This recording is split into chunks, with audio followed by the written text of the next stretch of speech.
Boa noite, meus irmãos. Sejam todos bem-vindos mais uma vez a essa casa, onde nós temos tido oportunidades de estar sempre aqui nessa reunião de segunda-feira, que é uma reunião pública, e a gente sempre recebe, reflexões através de uma mensagem. A gente tem colhido muitas coisas que têm nos ajudado na nossa caminhada. Faz muita diferença na nossa vida, lá fora, nas nossas escolhas, nas nossas decisões, porque tudo que nós colhemos aqui é extraído das obras que veio do plano superior para nós. E essas obras, meus irmãos, foi o Pai que mandou para nós. É Deus que nos envia. E são atuais. É aquilo que nós precisamos para a nossa caminhada, que vai responder a muitas questões na nossa vida. Então, mais uma vez, a gente tem essa oportunidade de estar aqui. Mas hoje, quem vai falar para nós é o Danilo. É uma alegria muito grande receber o nosso irmão aqui mais uma vez. Se puder, semana que vem outra vez, meu irmão, na outra também. Seja sempre bem-vindo, tá? A gente agradece o irmão por estar sempre com a gente aí, dividindo com nós aí o que o irmão sabe, conhece, né? Sem mais delongas, eu convido os meus irmãos, quem quiser, fique à vontade, fechar os olhos, para que nesse momento a gente possa fazer a nossa prece. Vamos agora deixar lá fora as coisas que pertencem ao mundo lá fora. Deixando na terra agora as coisas da terra. Agora é o momento mais importante da nossa vida. É o momento, meus irmãos, que nós vamos estar levando os nossos pensamentos para que possamos estar com o nosso Pai. E pedimos a vós, Senhor, nessa noite tão abençoada, que mais uma vez vós nos dá essa oportunidade de estar aqui. E sempre nos enviando aquilo que nós precisamos, aquilo que vai nos ajudar, reflexões que possa fazer a diferença na nossa vida lá fora. E nessa noite, recebemos o nosso irmão Danilo com muita alegria, que vai trazer para nós, Senhor, nessa noite, as reflexões tão importantes. Que abençoe, que ilumine nosso irmão e permita que nós possamos dar início a mais essa humilde reunião dessa noite.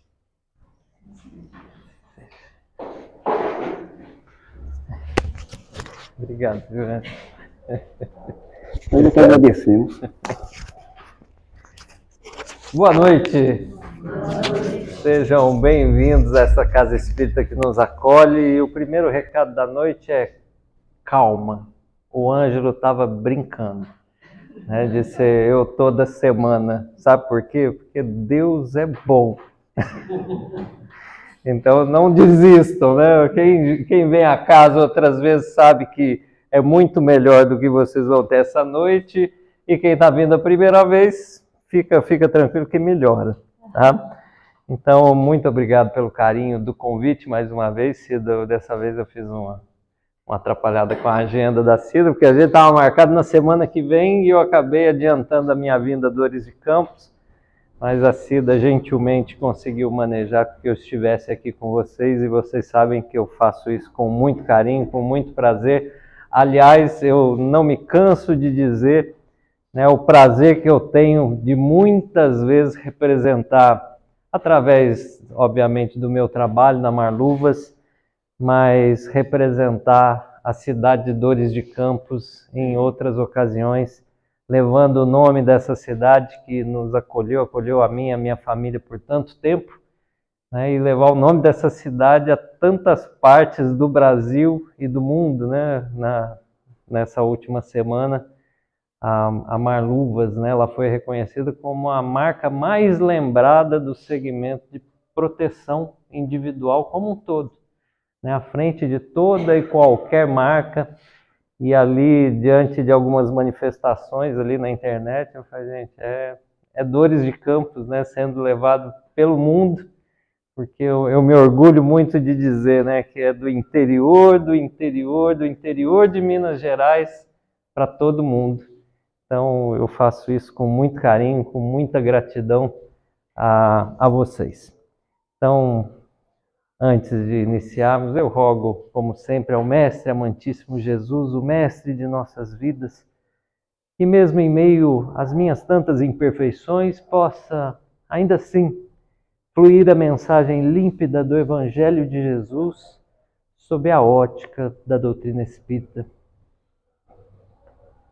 Pedindo a permissão a vocês de adentrar os vossos corações, assim como eu adentro aos lares daqueles que nos acompanham pelas vias da internet, porque hoje nós vamos falar a respeito de consciência.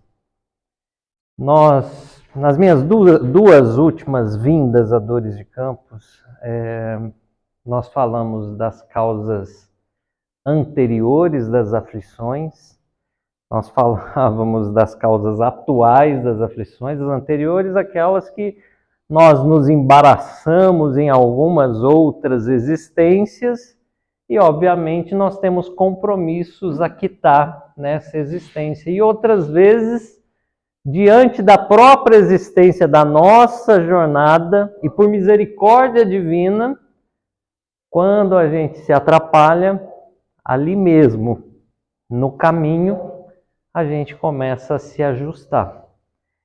E aí hoje nós vamos falar a respeito de consciência, porque como sempre eu peço a inspiração do alto que traga um tema que possa encontrar acesso num cantinho do nosso coração e ali ele possa, né, ramificar, frutificar, crescer.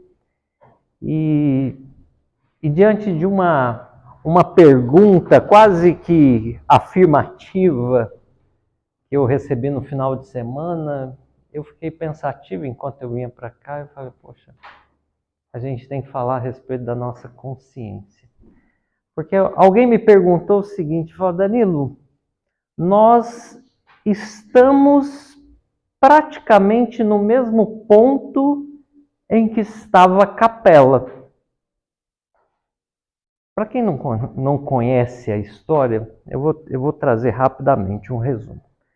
Capela era uma constelação onde vivia um grupo de espíritos, e espíritos de um nível evolutivo muito semelhante ao nosso na atualidade, aonde o aspecto tecnológico foi avançando, e os aspectos morais não foram acompanhando no mesmo ritmo. Então havia muita tecnologia e baixa moralidade. Num determinado momento, existe até um livro que chama Os Exilados de Capela, essa constelação deixaria de existir.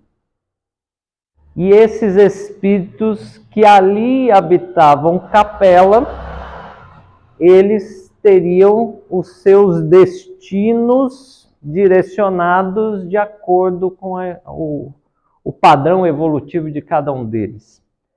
Então, na ausência da constelação Capela, alguns espíritos alçaram outros planetas e outros foram exilados. E muitos deles vieram à Terra, que era um planeta primitivo. Primitivo na base geológica e primitivo na base de evolução espiritual.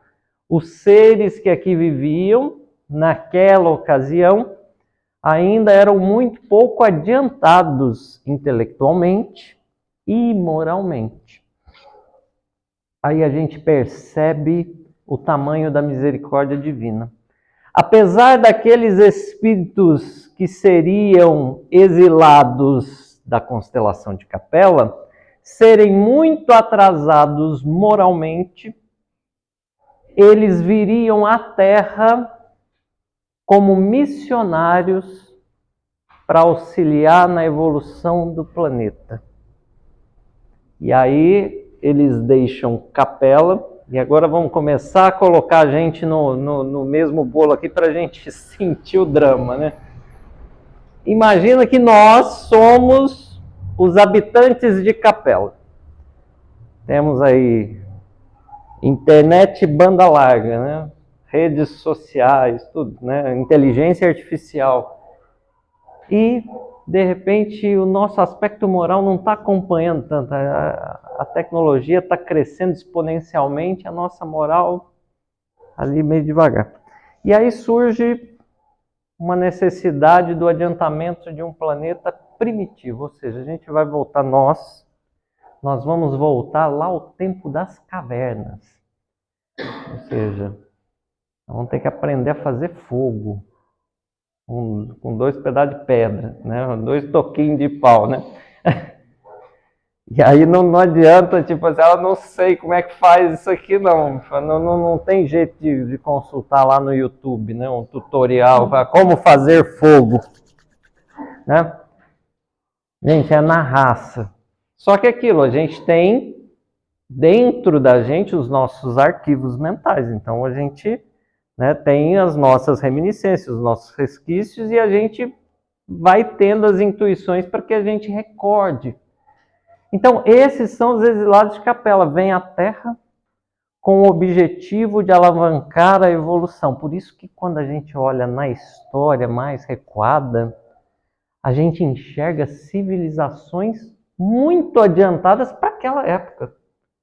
Quando a gente pega a civilização egípcia, quando você pega os astecas, os maias, as cidades, as construções, até hoje a gente fica intrigado, porque é tipo assim, de um lado tem o homem das cavernas mesmo, fugindo do bicho para não morrer, e do outro, uma civilização organizada, com dutos de água, algumas com um sistema de medicina.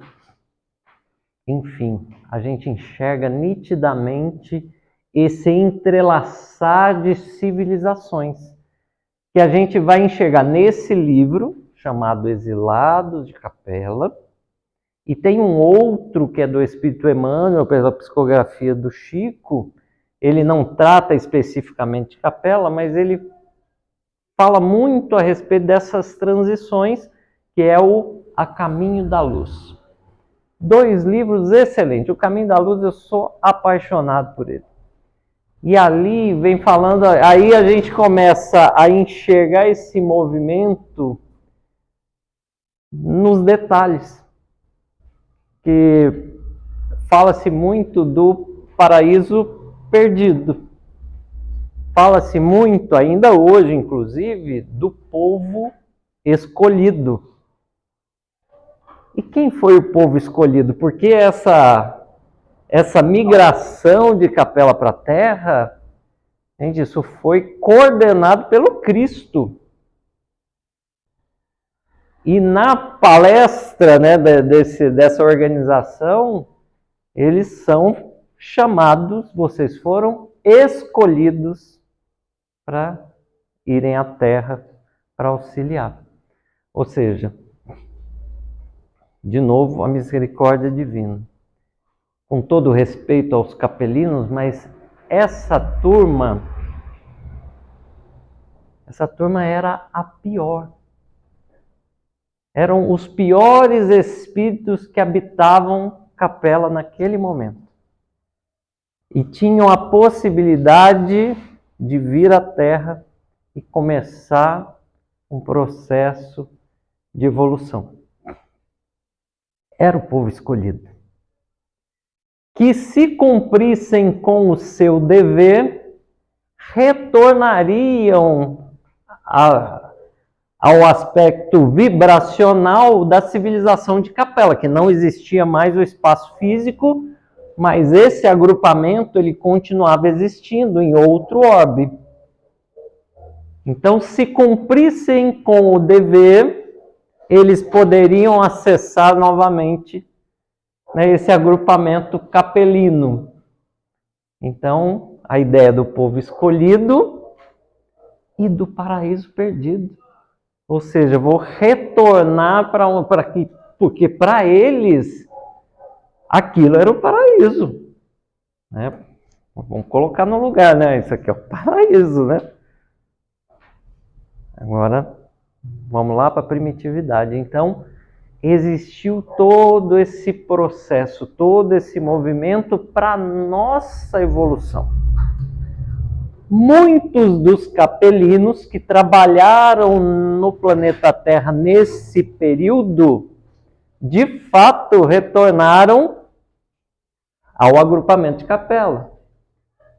Muitos ainda não. Existe ainda hoje no planeta Terra muitos capelinos.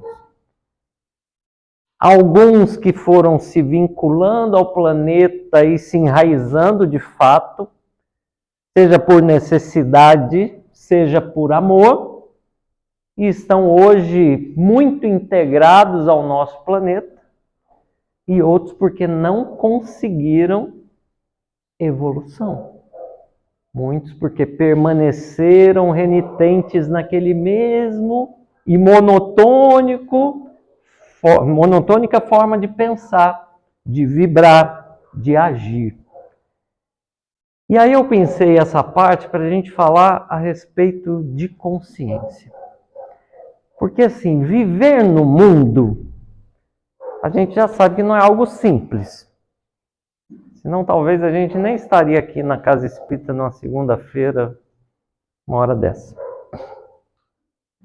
Então, a maior parte de nós já passou, passa, ou ainda vai passar por algum perrengue. Então isso faz com que a gente busque. Busque o quê?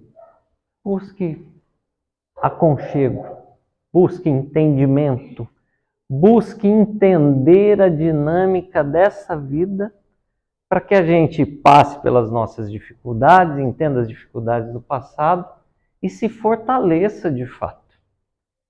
Porque às vezes intuitivamente a gente recebe os influxos para que a gente procure ajuda, para que a gente busque o ambiente religioso, seja ele qual for, para que a gente interaja com o divino.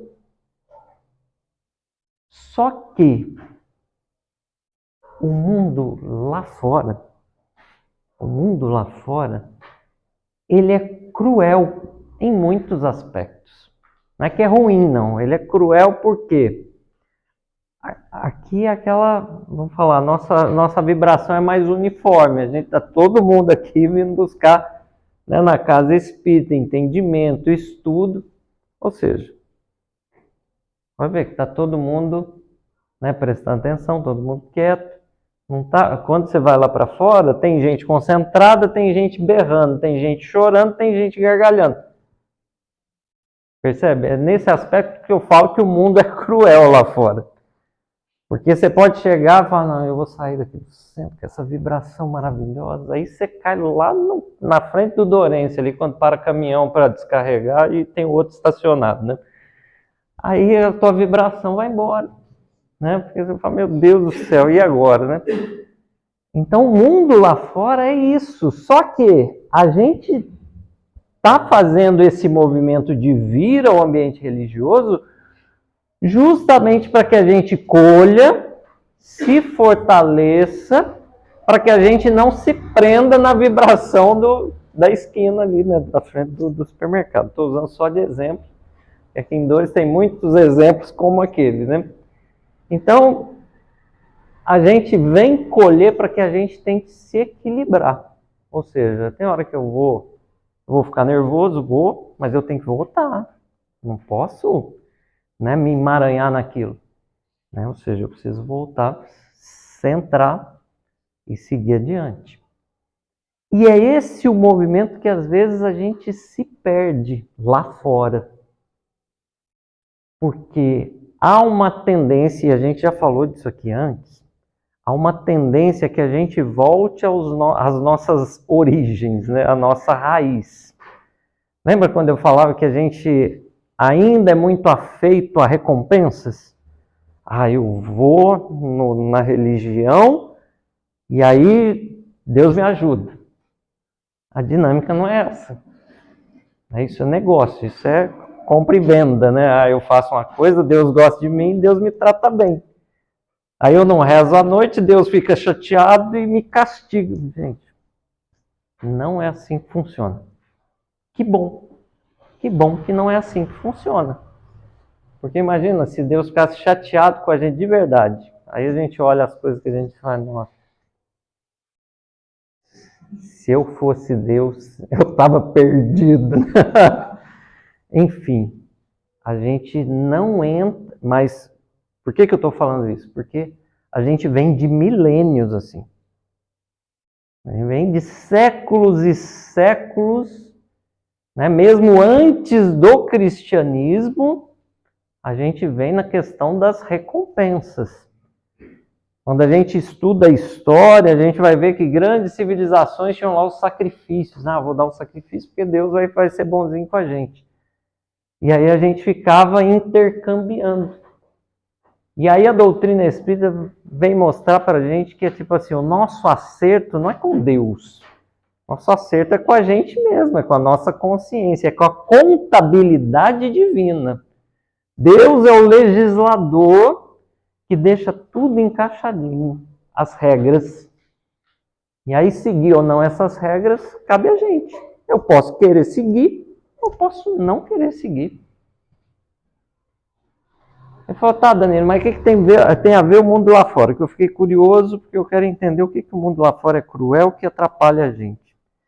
Gente, o mundo lá fora, ele leva a gente muito para o nosso passado. Primeiro, para a gente viver de ser bonzinho para ter uma recompensa. Segundo, não é interessante para o mundo exterior, e aí eu incluo o plano espiritual nesse mundo exterior, que a gente evolua espiritualmente, para que a gente desperte para a consciência, para que a gente fique mais atento às nossas atitudes, aos nossos pensamentos, aos nossos projetos de vida.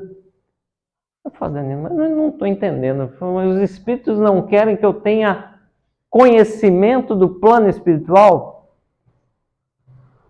Vamos dividir os espíritos em duas categorias. Os bons, que querem o bem da humanidade, e aqueles que não querem tanto bem da humanidade. Esses que não querem o bem da humanidade, eles sabem que se a gente começa a frequentar um ambiente religioso, se a gente começa a ter consciência dos atos, eu agi mal com os meus pais, eu agi mal com o meu amigo, e aquilo pesa na nossa consciência, a gente denota despertar e a gente vai mudando de vibração. Ou seja, nós vamos nos moralizando. E se moralizando, esses espíritos começam a perder acesso a gente. A gente não cede mais com tanta facilidade. Então, quando a gente vai lá para fora, a ideia é tirar a gente do contexto. E às vezes vai tirar a gente do contexto por causa de um vício físico ou moral. Eu posso ter um vício com bebida, com cigarro, com droga, mas eu posso ter um vício moral. Adoro uma fofoca, né? Adoro ouvir um caos. Ou seja, são ganchos que eles tentam pegar a gente. E eles nos conhecem. Assim como o nosso anjo guardião nos conhece melhor, às vezes, que a gente mesmo, ele sabe o que a gente escorrega, lá no plano espiritual, há um arquivozinho que eles puxam lá para a ficha do Danilo aqui, ó. É isso, ó, isso aqui deixa ele irritado, ó.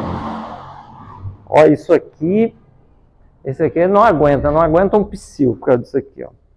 E aí é aonde eles vão tentando acessar a gente. Quando a gente cede, eles dão um tique lá, falam, esse aqui é infalível. Esse aqui, toda vez que acontece, ele perde a linha. E aí, vitória para eles. Quando a gente resiste, e eu dou muito exemplo de vir ao ambiente religioso. Eu falo, quando a gente está mal, quando a gente está cansado, esgotado, que a gente não quer vir à casa espírita, meu conselho, se obrigue a vir. Nem que seja arrastado. Nem que seja para pedir ajuda. Fala, vem aqui e me busca, vem aqui e me arrasta pelo braço. Vem à casa espírita. Quando você está bem, você já vem mesmo. Então, venha. Eu estou falando casa espírita, mas é ambiente religioso. Qualquer um que você escolher, seja hoje, seja amanhã. Mas se obrigue a vir. Porque aí quando você faz isso, você dá um recado. Fala, não desiste fácil, não. E sabe uma dinâmica que é muito comum de acontecer em todos nós? A gente vem ao ambiente religioso, ouve uma série de coisas que fazem sentido, a gente reflete em torno disso, e aí acontece um negócio lá fora. E a gente age mal, a gente erra.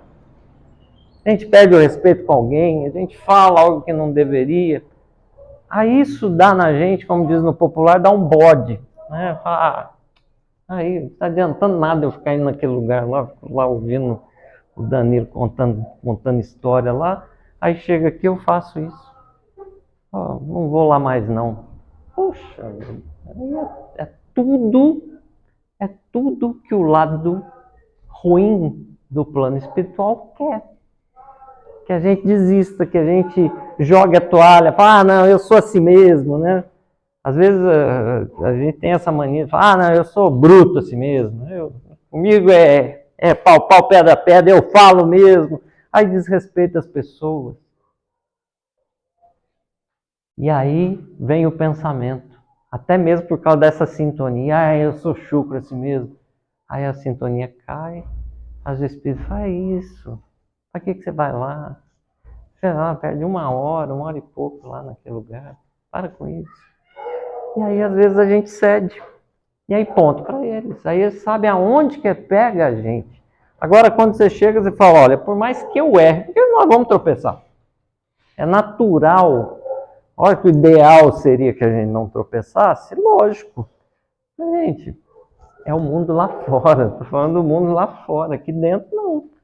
Mas no mundo lá fora são coisas que acontecem que são oportunidades para o nosso desenvolver.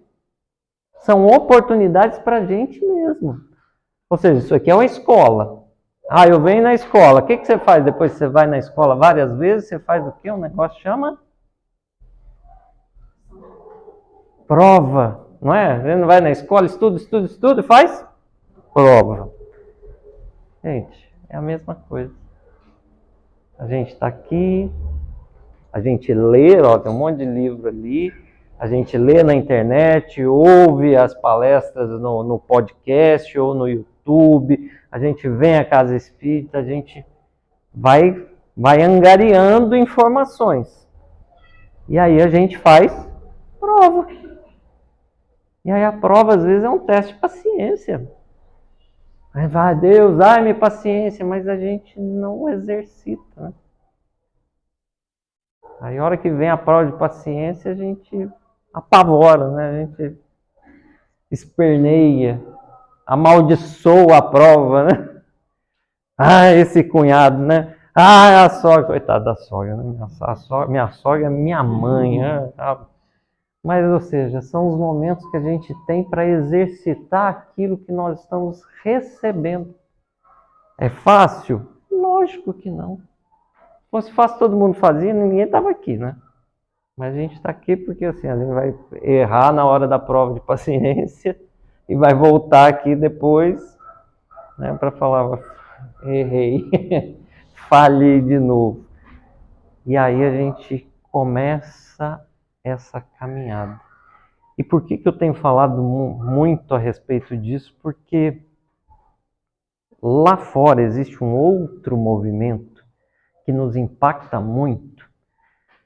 É para que a gente não viva conscientemente. Muitos aqui vão lembrar que antigamente não tinha internet, não tinha celular. Então o mundo girava no outro ritmo, né, dona Célia? Eu não. Não tinha isso aqui. Quando muito, você tinha um telefone em casa. Que também, de linha, não dava para sair carregando, não. De linha. E que era um custo. Tinha um negócio chamado plano de expansão. Né? Quem é mais antigo vai lembrar. Eu não lembro não, minha mãe contava que tinha. Mas você entrava num plano de expansão, levava uns 4 anos, você era contemplado.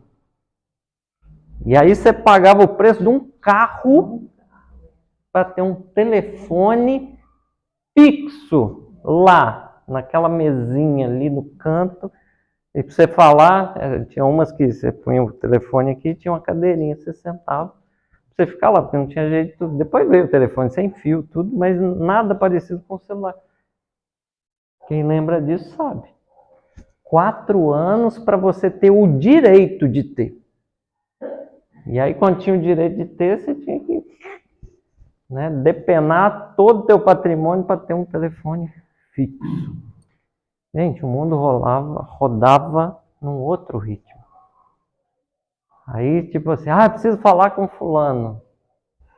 Aí saía, né? No final do dia você voltava para casa e ligava para fulano. Né? E falava rápido porque custava caro, né?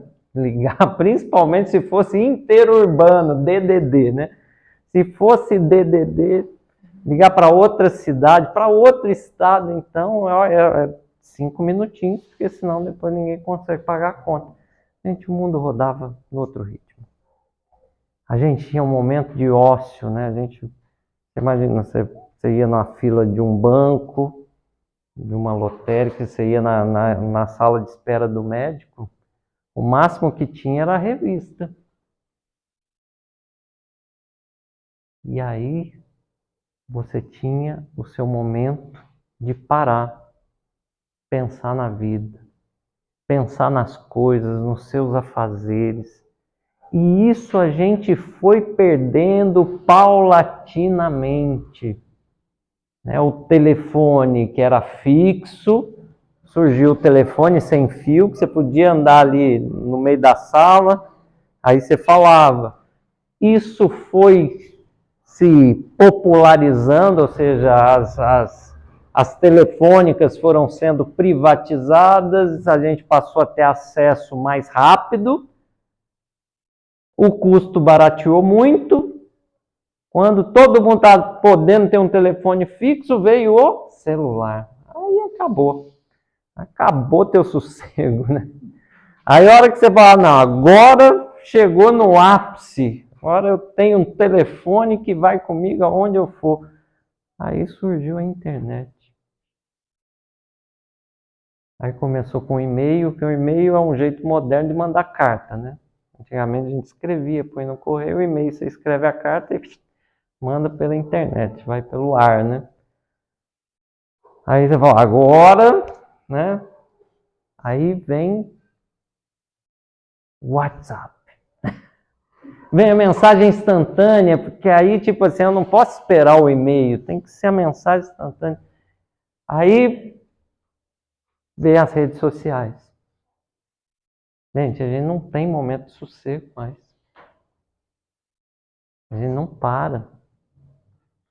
Porque assim, se a gente deixar, a gente é consumido. Mas assim, de verdade, é consumido. Até a energia da gente vai embora. Por quê? É e-mail, é WhatsApp, é rede social, é telefone, fora todo o restante, né? Encontrar as pessoas, conversar, ir na casa do parente, isso, aquilo. Qual momento a gente vai viver conscientemente? Qual momento a gente vai parar para pensar, para refletir e não ficar se autoestimulando o tempo inteiro? Porque até por conta da profissão eu presto muita atenção nisso, né? Porque de alguma maneira eu preciso também chegar aos nossos clientes através desses canais. Mas aí você vai percebendo que as coisas vão tomando uma proporção muito acelerada, exponencial mesmo. Você pega a curva de inovação, ela vem numa linha reta, assim, quase beirando a base, assim, durante muito tempo. De repente ela toma uma proporção, ela quase vira uma linha reta para cima. Eu dou muito exemplo da mala. Às vezes até em palestra de trabalho eu falo a respeito da mala. Porque a mala era um caixote, né, era um baú. E na versão moderna o baú tinha alça para você carregar. Carregava um de um lado, mas era uma caixa, um trambolho. Era o baúzão. Gente, isso tem ali né, o baú mesmo que a gente fala, né, que depois chamaram de mala. A notícia disso é de mais ou menos 1300. E esse baú passou a ser transportado como bagagem. Gente, sabe quanto tempo levou para alguém pensar em colocar uma rodinha no baú? 400 anos. Percebe? Isso é para a gente ter uma noção de como funcionava a inovação. A gente via a mala, a gente fazia umas 3 reencarnações para ver aquele baú com a rodinha. 400 anos. Aí vamos falar 1970, mais ou menos, eles resolvem colocar essa rodinha da malinha arrastar. Sabe quando que eles resolveram colocar aquela alcinha que você levanta e que você abaixa na malazinha? Todas as malazinhas hoje têm isso. Gente, foi de 1970 a 1984. Imagina. Percebe? E de repente as coisas começam a avançar. Hoje a gente está na era da inteligência artificial. A inteligência artificial de hoje, às 8 horas da manhã, ela não é a inteligência artificial que a gente pode acessar agora, depois que a gente saiu daqui. Ela já mudou. Por quê? Ela se autoalimenta. Às 8 da manhã ela tem um pensamento. Aí a gente pergunta, fala, ela responde, a gente interage, a gente vai colocando, e isso o mundo inteiro fazendo. Ela vai crescendo. Chega hoje, no final do dia, já é outra. Então, esse nível de aceleração que nós tivemos na tecnologia faz com que a gente perca o fio da meada da nossa consciência. A gente para de pensar no eu. A gente para de pensar em nós como seres humanos, seres espirituais, e às vezes a gente começa a entrar no automático. Porque até mesmo o nosso pensar está sendo terceirizado. Eu estou passando para a inteligência artificial, não penso não, a hora que eu tenho dúvida eu pergunto, eu falo, chat, eu estou com fome, aí começa... tem esposa também, né? Eu brinco com a minha mulher, eu falo, Cris, eu estou com fome, avatar, eu falo, então eu estou com fome, né? Então, às vezes a gente vai terceirizando tudo e a gente vai perdendo a consciência. E aí, para a gente já começar a caminhar para o final, eu não quero me estender tanto, que a gente já entendeu, tem um outro livro que eu gosto muito também, eu já citei 3 livros hoje, né? O Exilados de Capela, O A Caminho da Luz, e o terceiro chama Cartas e Crônicas, que também é uma psicografia do Francisco Cândido Xavier, pelo espírito Humberto de Campos, ou Irmão X. Ele assina Humberto de Campos ou Irmão X. E aí tem um capítulo lá, que é o capítulo 7, que chama Consciência Espírita. E eu, assim, não vou ter o atrevimento de querer reproduzir a mensagem, não. Fica a dica, né? Quem quiser, acha fácil na internet também. Mas não se perca na hora de procurar o livro na rede social. Né? Procure o livro, leia a passagem e depois faz as outras coisas, porque senão a gente se perde no meio do caminho, sabe? Isso se chama ansiedade. A gente, vou fazer uma coisa, a gente abre o celular umas 20 vezes, não faz aquilo que você abriu o celular, você é drenado para outra coisa.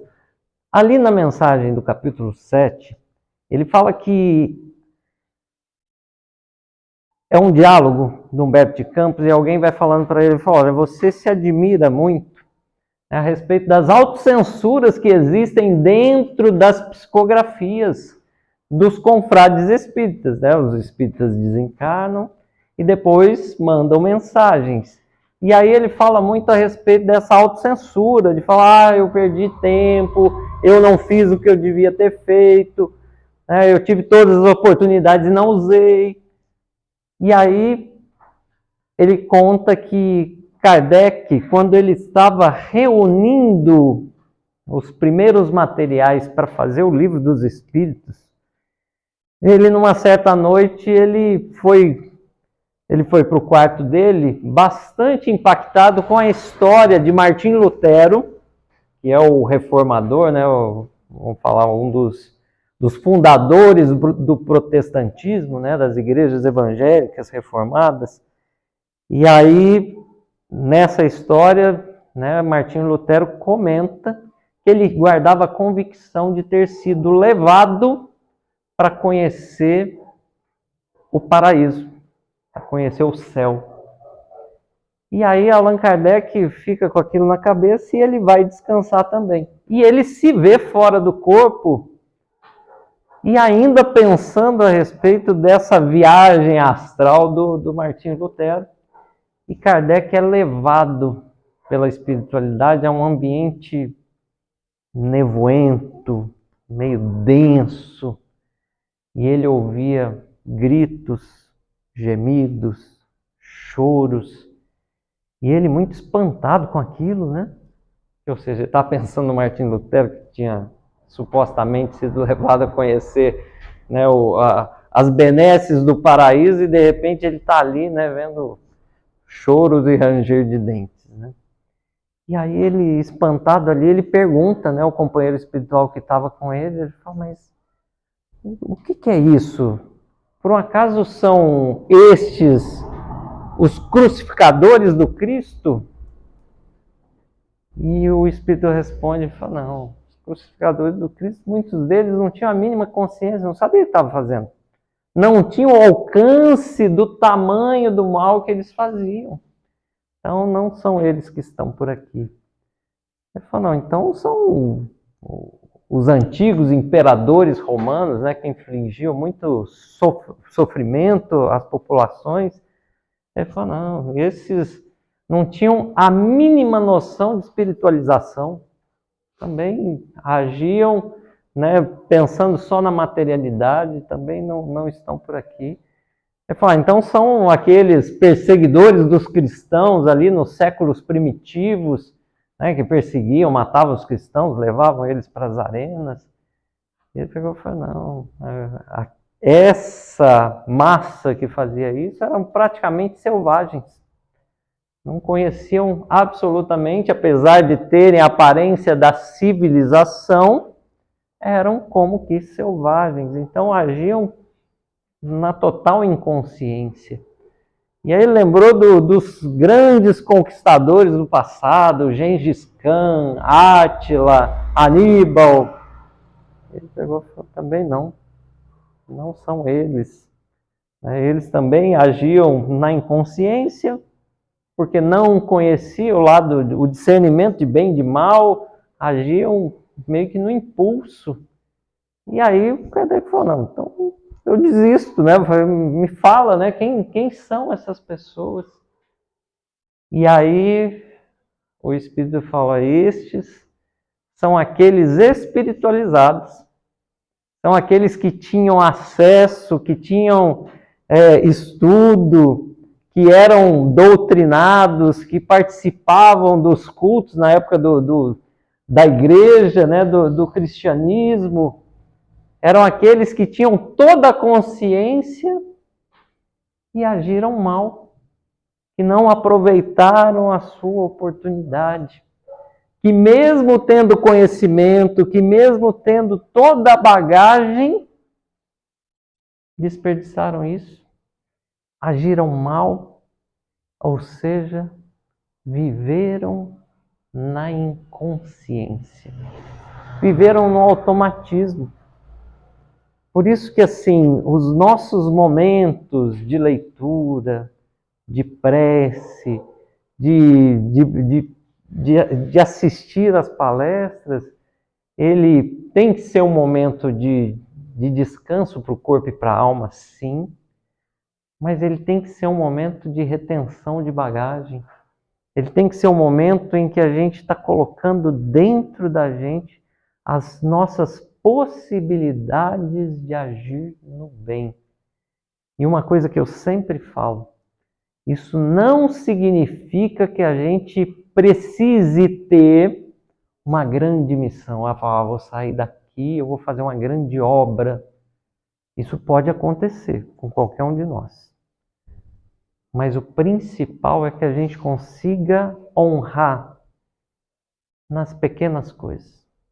Dentro da nossa casa, junto com o nosso companheiro, com a nossa companheira, com o filho, com os nossos colegas de trabalho. Que não são fáceis. Não estou falando que nada disso vai ser fácil de fazer. Mas são nesses momentos em que a gente vai exercitando a nossa consciência, ou seja, eu tenho uma bagagem para que eu possa agir melhor, para que eu possa, como eu já dei exemplo aqui algumas vezes, que eu possa falar um bom dia sorrindo, que eu possa dar um bom dia vibrando de fato, tipo assim, eu te desejo um bom dia. Quando eu dizer um bom dia, que ele seja carregado de boas vibrações. Porque quando a gente faz isso, né, o Divaldo que falava, né, que a gente sentir raiva do outro é tomar veneno esperando que o outro morra. Porque a gente se banha daquela vibração antes às vezes nem vai chegar na pessoa. A pessoa está tão de boa, está tão de boa vibração, a gente fica com raiva, vibrando coisa ruim, e a gente vai murchando, né, como se fosse uma flor secando, e a pessoa nem sente, nem sabe daquilo. E para o bem é a mesma coisa. Quando a gente vibra o bem, que a gente dá um bom dia, que a gente deseja, nem que seja por pensamento, que seja tudo bem no dia dessa pessoa, que ela tenha uma semana iluminada, que ela conquiste tudo que ela deseja. Quando a gente vai mandar uma mensagem de feliz aniversário, que a gente mande aquela mensagem, mas fazendo uma prece de fato. Gente, todas as vezes que isso acontece, é assim, a gente toma um banho daquela vibração para enviar para outra pessoa. Então, de detalhes pequenos como esse, a gente começa a mudar o nosso mundo. E aí a gente vai mudando o nosso redor, a gente vai passar os nossos perrenguezinhos, mas a gente vai ter um formato diferente de agir, de se portar naquelas situações, e as coisas vão mudando no nosso interior, vivendo com consciência. Para encerrar, cuidado com o automatismo. Cuidado com essa chuva de informações que nos chega a todo momento. Não porque aquilo drena as nossas energias só, mas porque não dá tempo da gente pensar. Você sabe que hoje tem até um botãozinho que você aperta ali para correr mais rápido. Para quê? Para você ver aquilo rápido, para logo ver o outro rápido e o outro rápido. E não dá tempo de você refletir a respeito de nada que você viu. E você pegar e falar, olha, o que você viu hoje de tudo, né? No WhatsApp, no Instagram, no Facebook. Cara, você lembra de 1% do que você viu. Mas você estava ocupado com aquilo. Né? Lógico, não é todo mundo, né? Que a gente trabalha, né? Mas no teu momento que talvez você estava esperando para fazer a ligação, porque tinha um horário, né, para você ligar, para você pagar menos na ligação, você esperava um horário. Eu fico lembrando. Eu brinco que é minha mãe que contava, mas eu lembro disso, né? Mas você esperava o horário, então você não tem mais esse tempo. Hoje é ligações ilimitadas para qualquer operador. E aí você pode ficar a vida falando no telefone, você não paga nada mais do que aquilo que você está pagando. Ou seja, você está ocupado e vivendo. Tipo assim, eu existo aqui. E vai, quando vê, passou um dia, passou uma semana, passou um ano. Nós não tem a impressão de que o mundo as coisas estão correndo, né? A gente não vê o dia passar. Não vê, a gente está em agosto, amanhã tem panetone no supermercado. Feliz Natal para todos, né? Então, gente, é assim, porque as coisas vão adiantando, né? Antigamente a gente esperava lá depois de finados, 15 de novembro, começava a falar a respeito do Natal. Eles foram antecipando, né? Passou o dia das crianças, já era. Né? Então, cuidado com isso. Para pensar em você, para pensar na sua vida, para pensar naquilo que você está plantando. Às vezes a gente não tem um filho, mas a gente tem as pessoas que convivem com a gente tem o filho dos outros. Para pensar, fala, que exemplo eu dou quando eu estou perto de crianças que nem são meus filhos? Que tipo de exemplo que eu dou? Quando eu estou na rua, quando eu estou na casa de alguém. Pequenas coisas, pequenos gestos. É um exercício, gente. Abrace isso e vivamos com consciência. Pessoal, muito obrigado. Eu ficaria aqui muito tempo falando com vocês, que eu gosto demais, mas a gente tem que dormir daqui a pouco. Então, muito obrigado. Que Deus nos abençoe, nos guarde, que esteja sempre colocando a gente aí despertos na consciência para que a gente possa caminhar consciente. Obrigado, boa noite e até a próxima.